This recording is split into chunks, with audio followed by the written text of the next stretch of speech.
Persons attempting to find a motive in this narrative will be prosecuted. Persons attempting to find a moral in it will be banished. Persons attempting to find a plot in it will be shot by order of the author.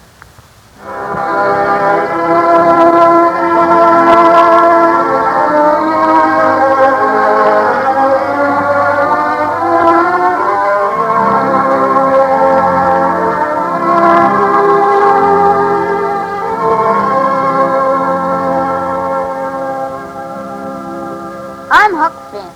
You'd know about me without you read a book called Tom Sawyer. But I'm Huck Finn just the same. If you did read that book, you'll remember Tom Sawyer and me found some money hid by robbers in a cave. Judge Thatcher, he's about the smartest man in all Missouri. Well, he put the money out at interest. Before I was rich, I used to live in the woods, free and comfortable like. But after we found the money, the widow Douglas allowed she'd civilize me. It was awful, considering how dismal, regular, and decent the widow was in her ways. Huckleberry, I'll not have you smoking. It's a mean practice and 'tain't clean. Besides, 14's too young. Oh, that's the way it was. What with new clothes, Bible reading, spelling books, I was ready to cut and run. One night she was at it worse than usual. Huckleberry? Yes'm? Don't scrunch up like that. Sit up straight. Yes'm. Can't you stop squirming so?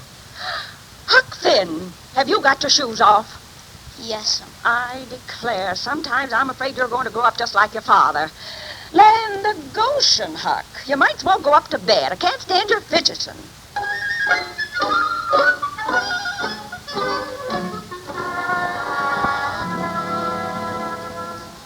I sat by the window in my room, just staring, and tried to think of something cheerful. It warn't no use. I got so downhearted and scared that I lit up my pipe. Didn't care if the widow smelled it or not. Then a twig snapped down the yard. Meow! Huck Finn. Is that you, Tom Sawyer? Yep. Come on down the drain pipe. I want a meeting by the graveyard.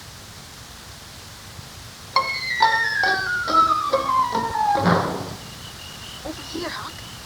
Shh, I see you. Who's there? Blast it, now you woke Jim, the widow's slave. Come on, Tom. Who is you? I thought it's the old wind, that's all. Just the old wind howling around. You went inside. Come on. What is all this, Tom? We're going to start a band of robbers. Call it Tom Sawyer's Gang. Everybody will have to sign an oath. Blood. Blood? Man, why? So he won't tell the secrets about who the gang kills and all. If he does, he gets his throat cut and his carcass burned up and has a curse put on him. That's a powerful good oath. And then the gang kills all his family, too. Well, what about me? I ain't got no family. You got a father, ain't you? Ah, you can't never find Pap these days. He used to lay drunk with the hogs in the tanyard, but he ain't been seen for a year. Wait a minute. You could have the widow Douglas to kill. I reckon that'd do. She's most family. What's the line of business for this here gang, Tom? Nothing much. Only murder and robbery. We're highwaymen, real style. We hold up carriages on the King's Highway and kill the people. Sounds all right.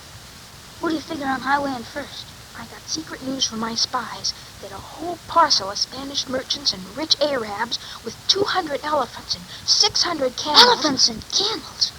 Wow. I'd sure like to see them. They'll be encamped in Cave Hollow tomorrow afternoon. Now, wait a minute, Tom Sawyer. That's a Sunday school picnic gonna be in Cave Hollow tomorrow, and you know it. It'll just look like a Sunday school picnic. It's really Arabs. It's all done by enchantment. If you'd read that book, Don Quixote, you'd know all about it. Tom, don't you get mad now. But I judge all that stuff as one of your book lies. Maybe you believe in them Arabs and elephants, but I'm going back to my room.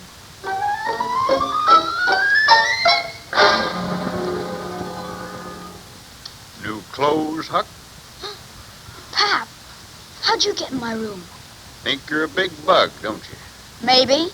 Now, don't give me no lip. I'll take you down a peg before I'm through. Getting educated, ain't you?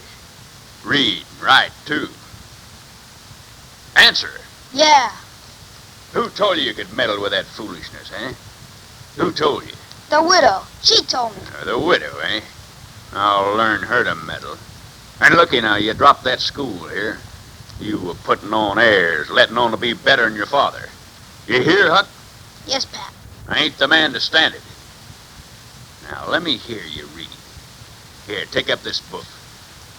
Well, General Washington made his headquarters 3 miles. You can do it. Look at that, a bed and a looking glass and a carpet. And your own father got to sleep with the hogs and the tanyard. They say you're rich. Got money. Have you, eh? I ain't got it. Ah. That's a lie. Judge Thatcher's got it, and you're going to get it for your old father, or I'll take him to law. Now, come on with me. But the widow, she... Ah. You coming when your pap says so? Are you, eh? Yes, Pap.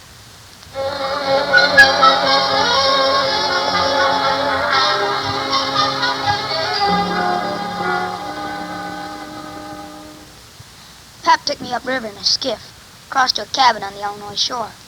He spent the time getting drunk and licking me with a cowhide strop. He got right handy with a hickory, too, and I was all over welts. He locked me in for 3 days running, and then came back drunker than ever. Call this the government? That's what I said. Just look at it. Pap, look out for the stool! Here's the law taking a man's own son away from him. His own son, after I had all the expense of raising. And me, what should be the richest man in town. That's what I told him. Me lying in the mud in the gutter. Huck, this jug's empty. You been stealing my liquor. You drunk it all, Pap. There, you see? Call that government when a man can't even keep a full jug? You stay here, boy. Here, I'm going to town for whiskey. And I'm cutting a 3-inch hickory on the way back. I'll learn a boy to say he's better than his pap. When I get back, I'm going to see what color your backbone is. You hear?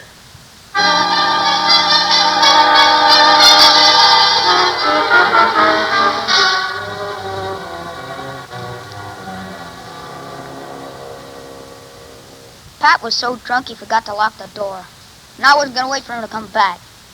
I loaded up a drift canoe we'd hauled in, and I took Pap's gun and shot me a wild pig. Bled him all over the cabin floor. I bloodied up the axe good, stuck some of my hairs on it. I reckon they'd figure robbers got me and dumped me in the Mississippi, and that'd be the end. Then I cut for the canoe, shoved out into the river.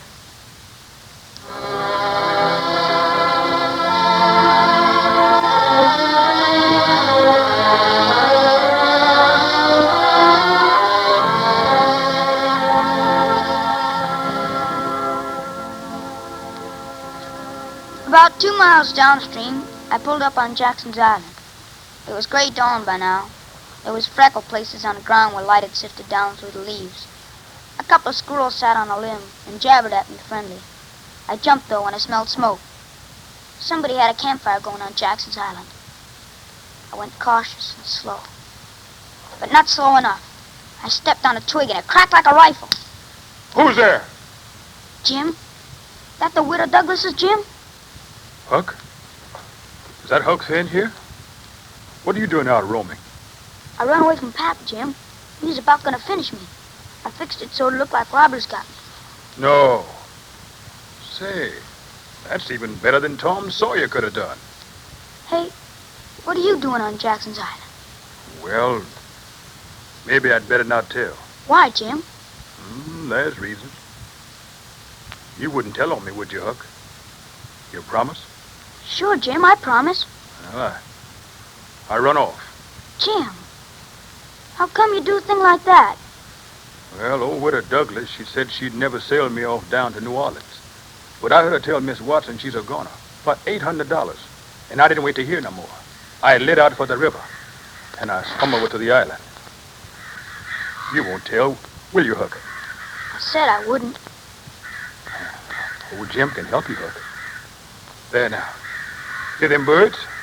That's a sign it's going to rain. We'd best find a cave on this here island. It's going to rain powerful.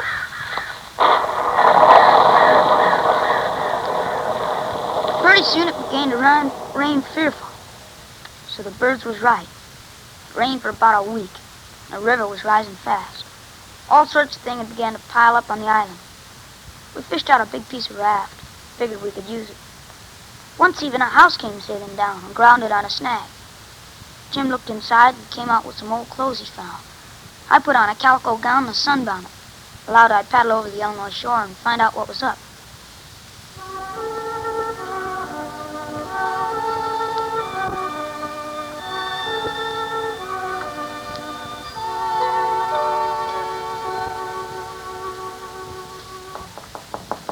Come in. Howdy, ma'am. Well, little girl, and what might your name be? Sarah Williams from Huckleberry, ma'am. I'm going to my uncle in Goshen. Well, that's a considerable way. You better stay here and rest a while. Here, take off your bonnet. Oh, no, I reckon I'll be going out soon. I ain't afraid of the dark, though I do hear there was a murder near here. That's right. A boy named Huck Finn. Some think his father done it himself. No, is that so? Old Finn come near to getting lynched, but nobody could find him. But now folks judge it was done by a runaway slave named Jim. But There's a $300 reward. My husband's going to look for him soon as he gets back from town. Somebody saw smoke on Jackson's Island. Jackson's? Now, here, honey, wind this yarn around your hands like a good girl. Yes, ma'am. Your husband going over the island? He went upriver to borrow another gun. What'd you say your name was, honey? Mary Williams. Thought you said it was Sarah when you come in. Well, yes, and I did. It's Sarah Mary Williams. So, that's the way of it. Sarah, catch this yarn in your lap. Here. Got it? Come on now. What's your real name? What, ma'am? Is it Bill or Tom or Bob or what? Please don't poke fun at a poor little girl like Oh, now you sit down and I ain't gonna hurt you. Now, you tell me your secret, son. I'll keep it. Expect you're a runaway apprentice. Now, tell me all about it. Oh, yes, ma'am. I run off from the farmer I was bound to. They beat me something awful. I've been traveling 3 days. You're a farm boy, eh? That's right. Quick, when a cow gets up, which end gets up first? Hind end, ma'am. A horse. Far end, ma'am. Country boy, all right. Now, what's your real name? George Peters, ma'am. Well, remember it, George. And don't tell me it's Alexander later. It's George, ma'am. And don't go trying to fool a woman in that dress. And mind you, when a girl catches anything in her lap, she throws her knees apart to spread her skirt. She don't clap them together the way you did to catch that yarn. Now, trot along, Sarah Mary Williams, George Alexander, and keep out of trouble.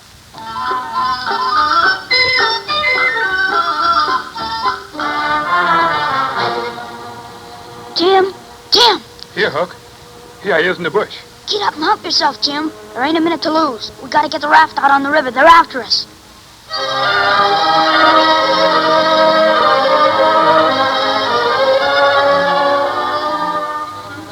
That night we ran between 7 and 8 miles.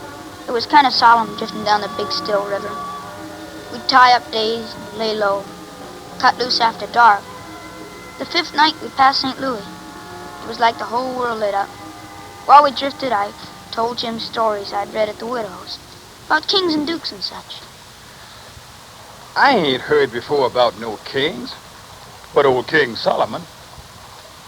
What they got to do, Huck? Nothing, they just sit around. They say Solomon, he was the wisest man ever lived. But I don't take no stock in that. He was the wisest man. The widow told me herself. You weren't neither. Don't you know about the child that he was going to chop into? Sure. Well, then, suppose I'm Solomon, and you is the woman, and that keg is the other, and this here piece of bread is the child. Both of you claims it. Do I find out among the neighbors who it really belonged to? No. I take and whack it in two. Now, what use is a half a child? But hang it, Jim, you clean missed the point 1,000 miles. Me? Go along. A man can't settle a dispute about a child with a half a child. Don't talk to me about Solomon. He don't know enough to come in out the rain.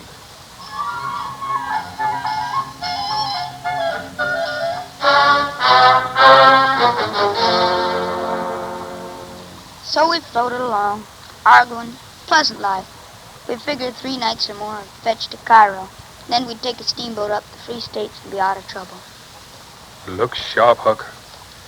'Cause if we miss Cairo, I'll be back in a slave country again. And no more short freedom. No, sir. I don't know, Jim. The fog's pretty thick. The first thing I'll do in a free state, I'll save my money. Never spend a single cent. No, sir. And I'll get enough and I'll buy my wife off old man Parsons' farm.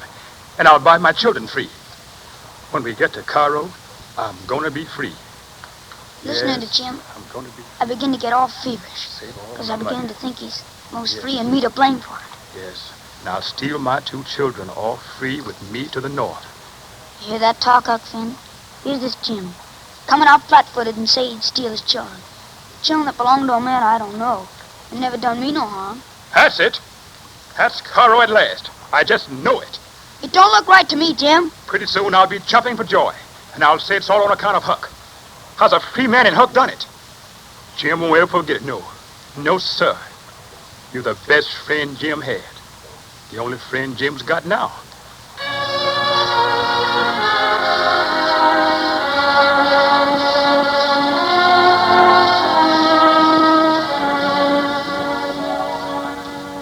We run downriver the rest of the night. Jim's straining his eyes through the fog to see Cairo. The mist came in so thick we couldn't even see the lights on the Illinois shore. We asked a fella. He cussed at us and told us Cairo was way down the river.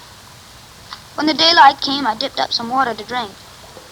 Look at that, Huck. That's clear Ohio water inshore. Not the old muddy Mississippi. We went by Cairo in the fog last night. Mr. Clean. Don't let's talk about it, Huck. Poor slave can't have no luck. Oh, we should have asked again, Jim. I should have. It ain't your fault, Huck. Don't blame yourself for it. Hey, that steamboat's coming pretty close. He means to shave off the stern, old Huck.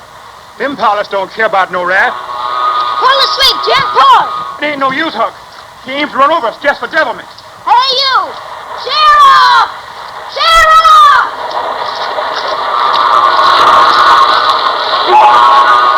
Jump, Huck, and go deep under the paddle wheels. Jump!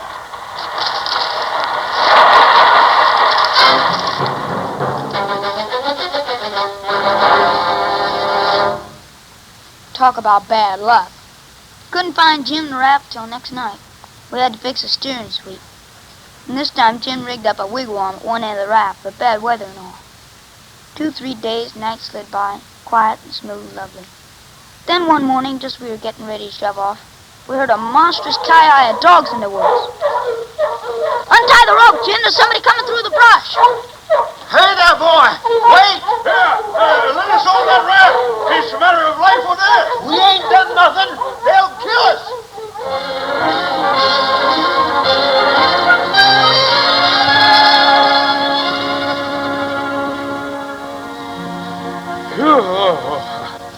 Oh, young man, you saved our lives. I'm sure this gentleman is as grateful as I. What's the matter? Don't you know each other? Never had the pleasure. We met on the footpath outside town. That's quite a stride you had, old-timer. How come you was a-running? Well, I was conducting a little temperance revival, clearing as much as $5 or $6 a night, when one of the faithful found me chummy with a jug. They had the tar boiling and the rail out, so I didn't wait for breakfast. And you, my friend. Well, sir, I've been selling an article to take the tartar off teeth. It does take it off, too. And the enamel along with it. I stayed about 1 night longer than I oughta. Old man, I reckon we ought to double team it. Sounds right to me. What is your line, mostly? Oh, journeyman printer, patent medicine, theater acting, tragedy, you know, mesmerism, phrenology, and a lot of others. What's your line? Mostly doctrine, laying on the hands and such. Preaching and missionarying, too. Look, I hate to butt in here, but I figure as you're riding our raft, maybe one of you men the sweep for a while. The sweep? Oh, the sweep. That's right. We take turns. I see. Alas. What are you a-lassing about? To think that I should be degraded down to this company. What's wrong with this company? Oh, it's all right for you, I guess. Someday I will lie down and my poor broken heart will rest. Well, what are you heaving your broken heart at us for? We ain't done nothing. Ah, you would not believe me. The world never believes. Let it pass, 'tis no matter. The secret of my birth. What? Gentlemen, I have confidence in you. By rights, I am a duke. No. You can't mean it. I am the rightful Duke of Bridgewater, and here am I, torn from my estate by a usurper, despised by the world, degraded to the companionship of felons on a raft. There, now, don't cry. I'll be. It would make me a trifle happier if you called me Your Grace, or even Bridgewater. That's my title, you know. And, of course, gentlemen, I cannot do any manual labor.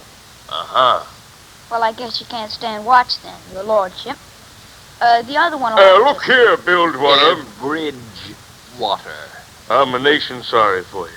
But you ain't the only one been snaked wrongfully out of a high place. Huh? I, too, have the secret of my birth. No, look at there, Huck. Bridgewater. And I trust you. To the bitter death. I am the late Dauphin. The what? The disappeared Dauphin. Louis the 17th, son of Louis the 16th and Marie Antoinette, the rightful king of France. At your age? And I would consider it a kindness if you would address me as your majesty. And naturally, that is, of course, I cannot stoop to menial labor. Gory, Huck. Ain't it grand to have honest-to-goodness royalty on the raft?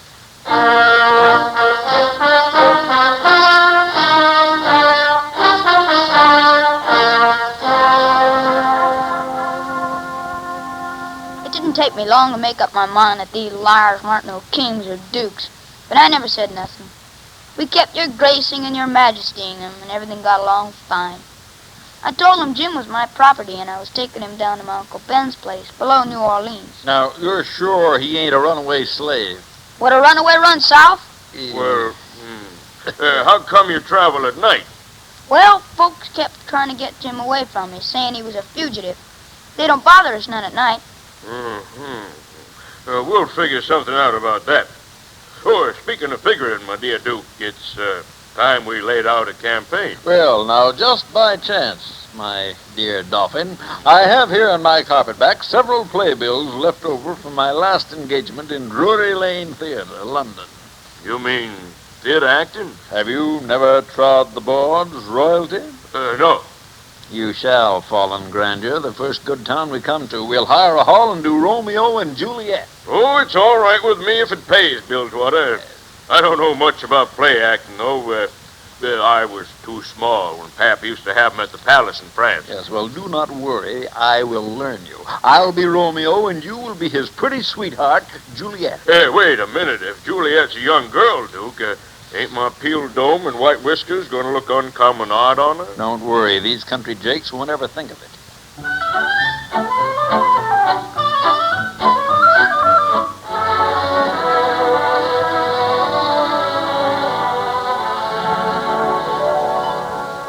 Well, gentlemen, I've been up to the village and had quite an afternoon working in the local print shop. Working?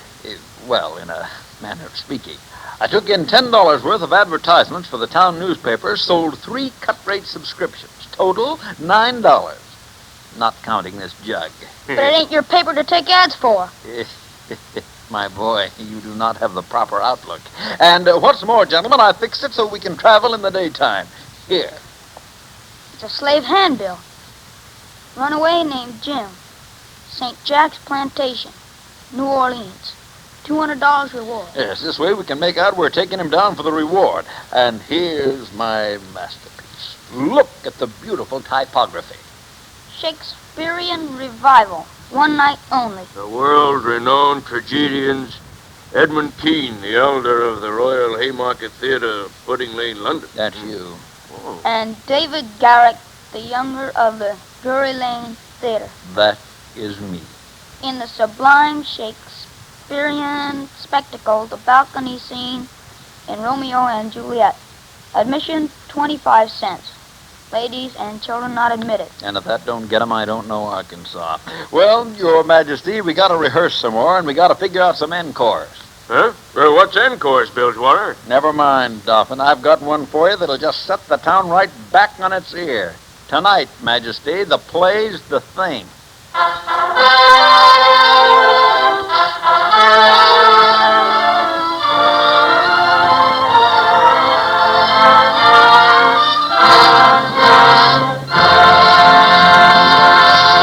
up at the next town. And the Duke went and hired the courthouse, stuck out the bills. It wasn't much of a town, though. The streets was mostly mud. There ain't been any paint on the houses since Columbus's time.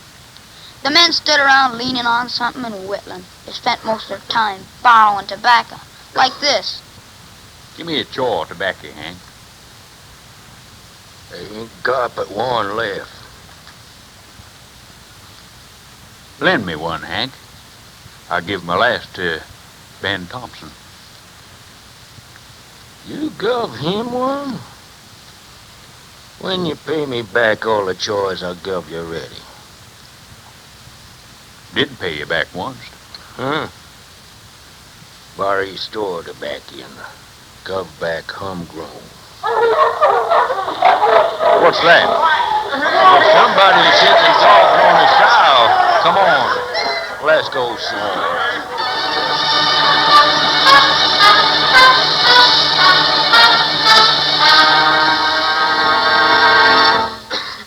Well, that's the way life went in that town. Turned out there was a circus in town that day. And about noon there was quite a crowd. Somebody sets up a holler. Hey, here comes old Boggs in from the country for his monthly drunk. Wonder who he's gonna chaw off this time. Oh, he never hurts nobody. He's the best-naturedest fool in Arkansas, drunk or sober. Got a jug in each hand.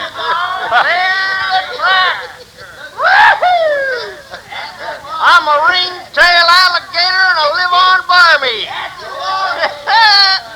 I'm on the warpath and the price of coffins is quite a rise. Who you after this time, Boggs? I'll lay you all out one at a time. But I'm gonna get that Colonel Sherburne first. Where is he? Come on out, Sherburne. You're the hound I'm after. Where is that julep-swinging old goat? He's a skunk and he done robbed me, you hear? And I'm a-gonna... It's the Colonel. There he is. I'm a-gonna... Boggs, I'm tired of this. I warned you last week not to open your mouth against me. I don't care. I'm a mean, tough grizzly, and I aims to... Boggs, stand back. Hey, now, wait a minute, Colonel. You don't want... Now, wait. You ain't gonna shoot... Oh, He killed him. old Boggs never done no harm. It's murder. We'd ought to get Sherman. And I got another barrel of that shotgun. The idea you're lynching anybody. If any real lynching's going to be done, it'll be done in proper Southern fashion. You'll come at night and bring your masks and plenty of liquor for quick courage. Now get out before I let go of the other barrel.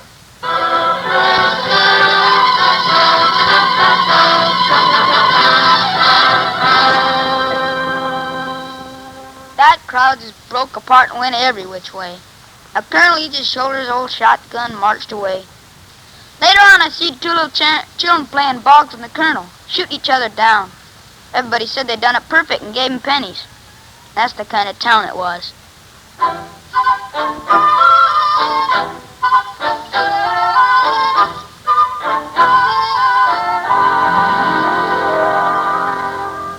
That night we had our show.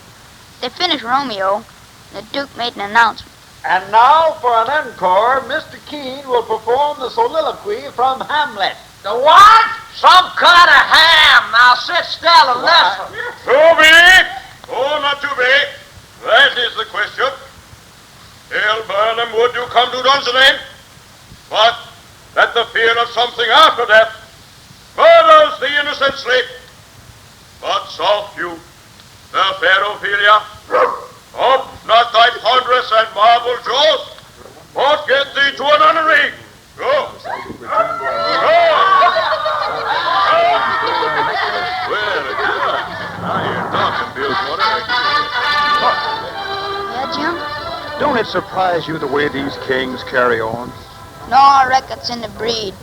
But, Huck, these kings are on regular rapscallions. That's what they is. That's what I'm a-saying. They all is, mostly. Take old Henry VIII. I ought to seen him when he was in bloom. What did he do? He used to marry a new wife every day and chop her head off in the morning. Ooh-wee. And he'd do it just as indifferent as if he were ordering eggs. Fetch up Nil Gwyn, he'd say. Next morning, wham! Compared to them old-time kings, aren't there a bunch of lambs? I guess kings is kings. Light for your pipe, Jim? Oh, thank you, Huck. You know, I was thinking, Huck. I was feeling real bad. Why, Jim? Well, it reminded me of the time I treated my little Elizabeth so ornery. She was only about 4 years old, and she took scarlet fever. Then one day she's better. And she's just standing there, and I said, shut the door. And she never done it. Just stood there kind of smiling. I said it again, mighty loud. Shut that door.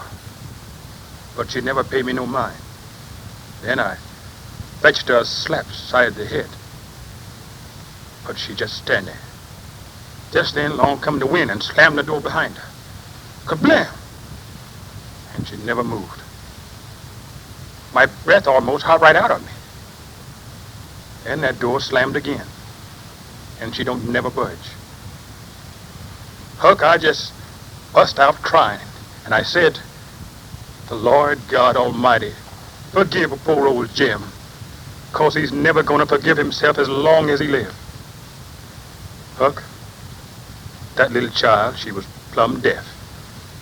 And I'd been treating her so. And now I ain't never gonna see Elizabeth again. But maybe, Huck, maybe I'll buy her free. That's what I'll do. I'll buy her free.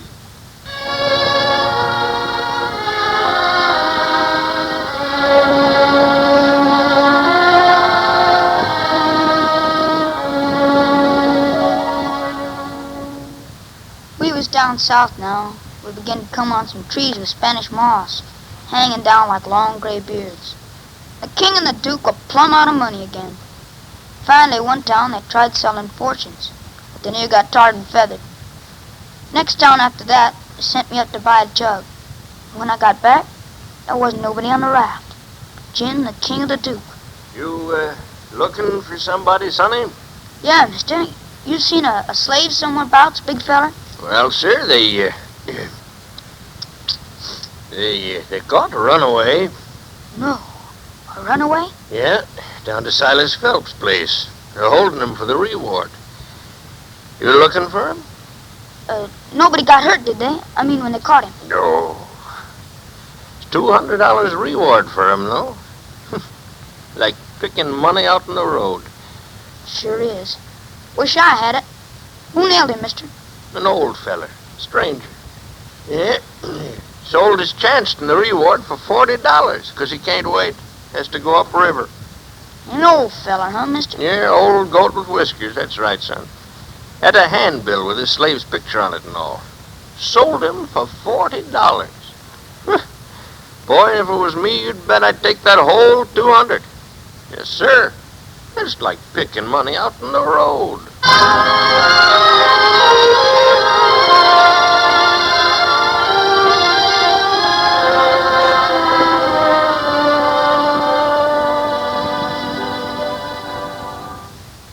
I sat up there watching the river, thinking till I wore my head sore. After all this long journey, them scoundrels had the heart to make Jim a slave again. And all for $40 dirty. I thought maybe I should write the widow where Jim was, so he could be with friends anyway. Then I thought he'd get around that Huck Finn helped a slave to get his freedom. I couldn't stand that. Then I got to thinking about our trip downriver, and Jim saying I was the only friend he had left in the whole world. I figured I might as well be good and wicked. And for a starter, I'd steal Jim out of slavery again.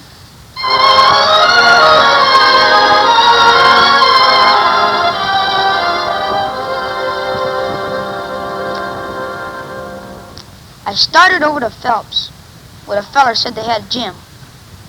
I was all still and Sunday-like. When I got there, the dooryard was empty. And off in the slave cabin, I heard a spinning wheel humming, waiting along up and sinking down again. And I wished I was dead, but that's the lonesomest sound in the world. Then suddenly the dogs was piling out of the house. Hey, you! Get out!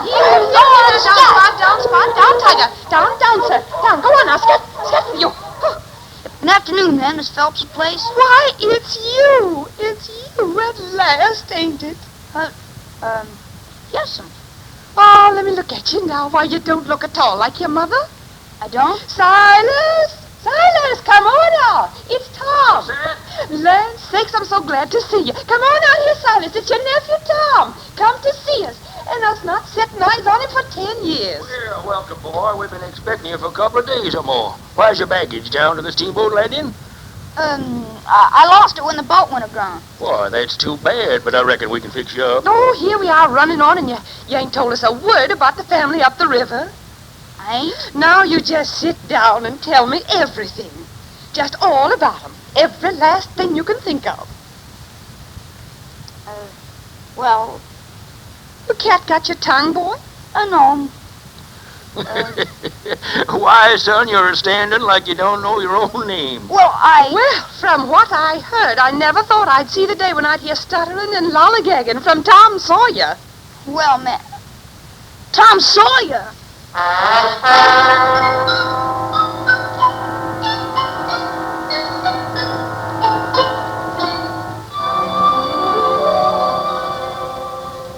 By jinx, I almost slumped through the floor. So that's who they took me for. And I told them more about my family. I mean the Sawyer family than could have happened in a million years. Then I says to myself, suppose real Tom comes down the steamboat landing and sings out my name before I can throw him a wink to keep him quiet. Well, I was all in a sweat, so I told the folks I had to go down and mail a letter. And there, coming up in the wharf, sure enough, I met Tom. Huck, I ain't never done you no harm. What do you want to come back and haunt me for? I ain't come back. I ain't been gone. Honest Injun, you ain't a ghost? Honest Injun. Looky here. Weren't you even murdered at all? Nah, I played on it. Now, weren't that a grand adventure? Yes, sirree. What are you doing down here, Huck? Listen, you won't tell nobody, Tom. There's a slave here I'm a-trying to steal out of slavery. Huck. His name's Jim. Old Widow Douglas's Jim. What? Why, Jim is... I know what you'll say. It's dirty, low-down business. But I don't care. I know what you'll say. It's dirty, low-down business. But I don't care. I'm low-down, and, well, all I want you to do is not let on. Will you, Tom? Huck, I'll help you steal him. No. You tell me where he is. Well, he's at your Uncle Silas's place. And that's another thing. I don't know what we're going to do, but they think I'm Tom. Well, that is gay. But never you mind, Huck. I'll tell him I'm my own brother. Sid, that's me. When it comes to adventures, you just leave everything to me.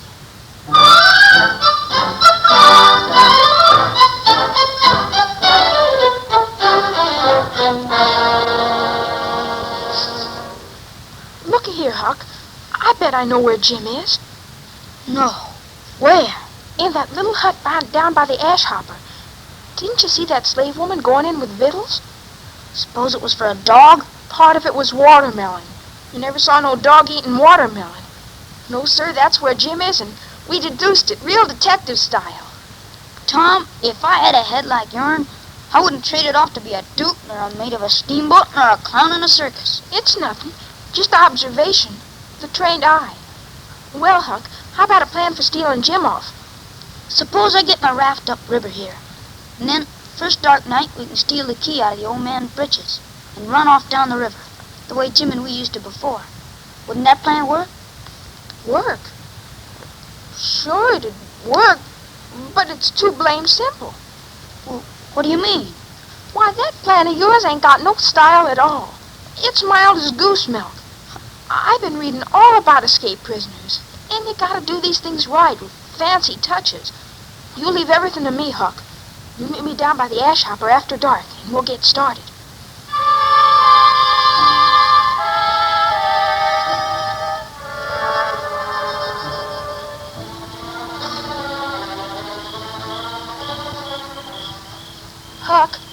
Huck, I'm right here, Tom. look at that old cabin, will you? A fortress waiting to be stormed. Too bad there's no moat. Looks like a rickety old shed to me. Hey, that window's only got one board nailed across. That's big enough for Jim to crawl out of. I should hope we could find a more complicated way than that. We'll have to dig him out. What? Tom Sawyer, are you crazy? You could pull that board off in the window with one hand. If that ain't just like you, Huck Finn. Ain't you never read no books at all? Who ever heard of getting a prisoner loose in an old matey way like that? All right, Tom. And don't take on. We'll dig him out. You know, there ought to be a watchman to drug. And a saw to cut off Jim's chain. Tom, you know right well that chain's only around the bedpost. All we gotta do is lift the bed. Nope, we gotta do it right. Saw the bed, swallow the sawdust so no one can tell, and when you're ready, one kick and off you go. But I'll need a rope ladder, Huck. Tom, how you talk? What in the nation would we do with a rope ladder? Well, I ain't figured that out yet, but he's gotta have one. It's in all the books.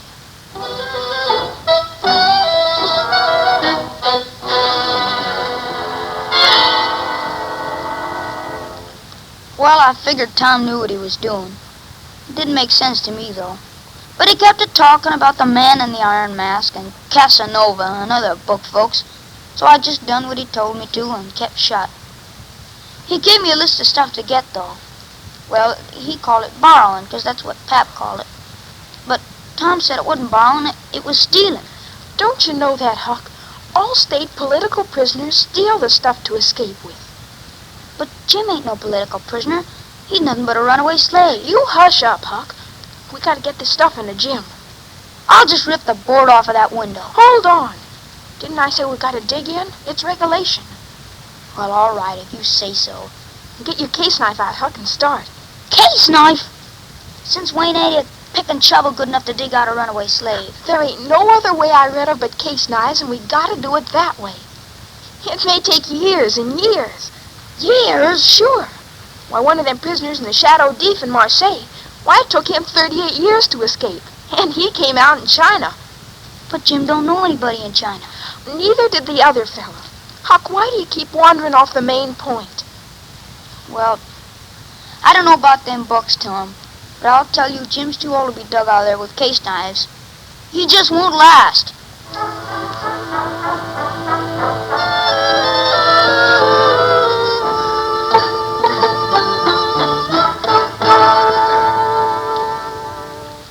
I finally talked Tom into using picks, but he said he let on it was case knives to keep the whole thing regular with the rules. In the meantime, old man Phelps wrote to the plantation down in New Orleans that Jim was supposed to have run off from. Of course, there weren't none. Then he begun to talk about advertising Jim in the papers. My blood run cold. Finally, I got Tom to agree to finish out the plan that night. But Tom, he added one more fancy touch. He wrote an anonymous letter to Uncle Silas, warning him that someone was trying to run off Jim. So, when we came to get the captive loose, blame if we didn't get the warmest reception ever seen. Tom Sawyer, you and your anonymous letters. Ain't it glorious? Keep down under the bush. Where's Jim? I'm right here, Huck. Come on, we gotta cut for the river. Ready, Huck? I don't like them gunshots. Let's go. Now they go. They're going for the river. Turn loose and go.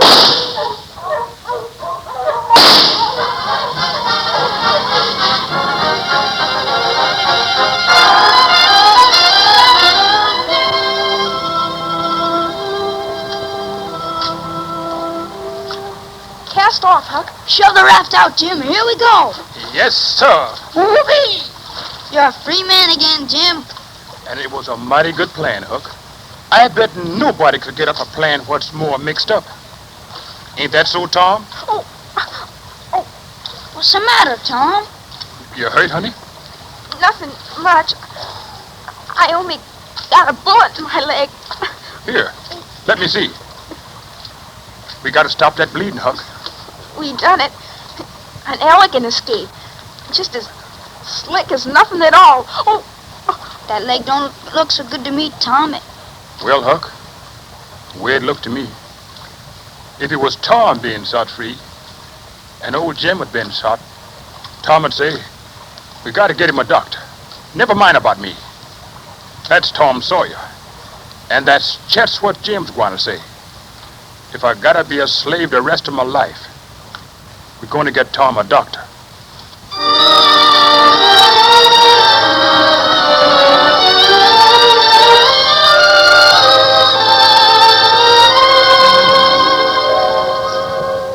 Tom argued, but Jim and I was firm.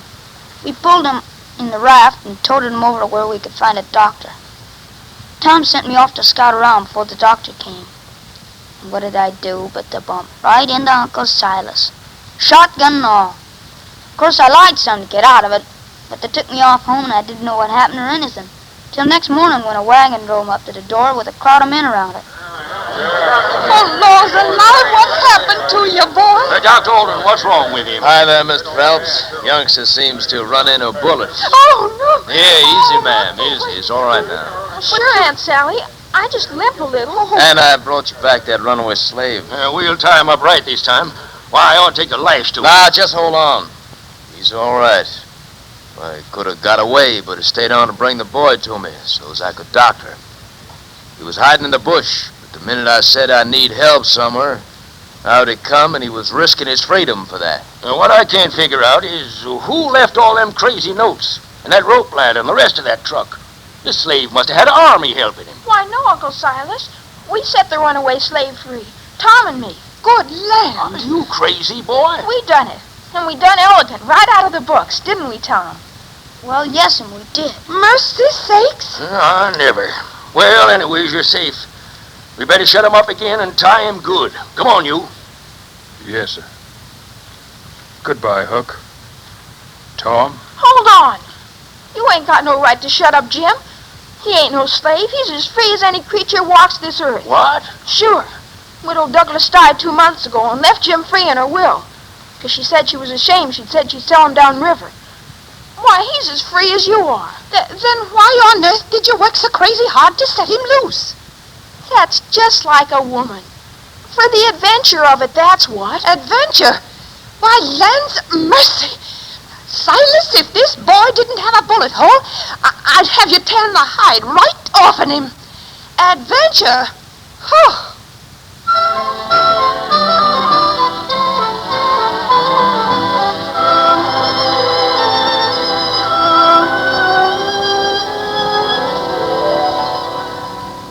Well, there it was. And pretty soon we had to own up that Tom was really Tom, and I was Huck Finn. Then you should have seen Aunt Sally. Lands. Tom was for the three of us sneaking out to the Indian territory, having some howling adventures. I don't know, Tom. It don't sound so good to me. I ain't got the money to buy the outfit. I figure Pap's drunk it all up by now anyways. No, Huck. He ain't coming back no more. What you mean, Jim? You remember that house was floating down the river? And there was a man in it covered up? And I didn't let you in? Well, Huck, the dead man in that house, that was your pap.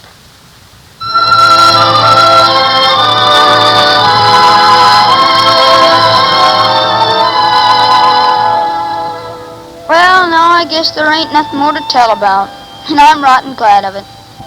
'Cause if I'd knowed there was so much trouble, I wouldn't have tackled it. But I reckon I'll have to light out for Indian territory, afore the rest of 'em, 'cause Aunt Sally says she's gonna adopt me and civilize me, and I can't stand that. I've been there before,